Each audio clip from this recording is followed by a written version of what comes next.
अनेक समय हरा प्रभु को निकट और हरि नाम पर नको विलंब यही मोट जीव है प्रभु को निकट मोर विलंब रे प्रभु तो व्यस्त व्यक्त नको विलंब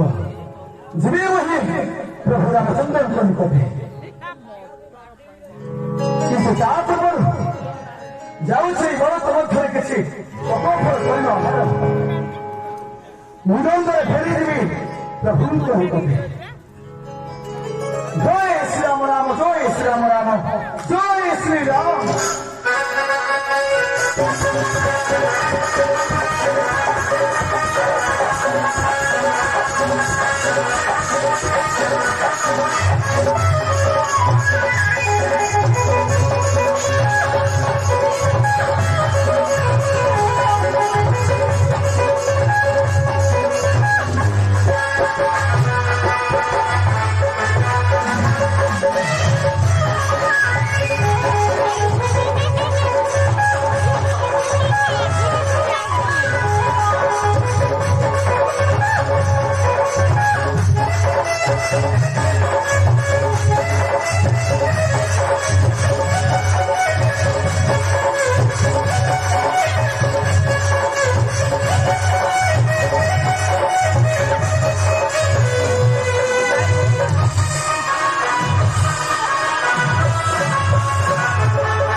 श्रीराम मना भाई थोड़ा नहीं करी लिया शांत है परमवती जी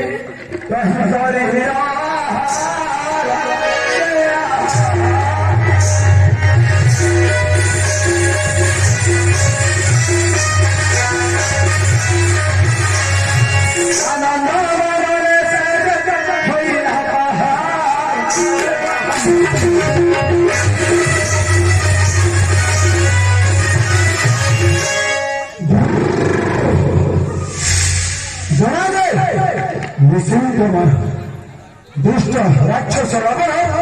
आशीर्वाद संग्राम क्षेत्र को किंतु यद्यपि आवास से ही प्रभा से धन्य में डाला कौन करी ध्वंस करी देवी आज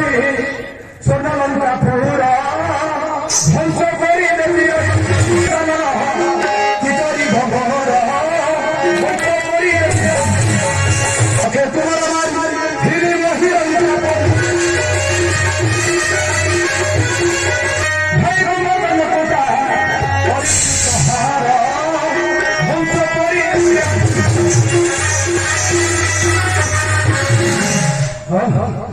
नकली यही मात्र फेरी प्रभु को निकटे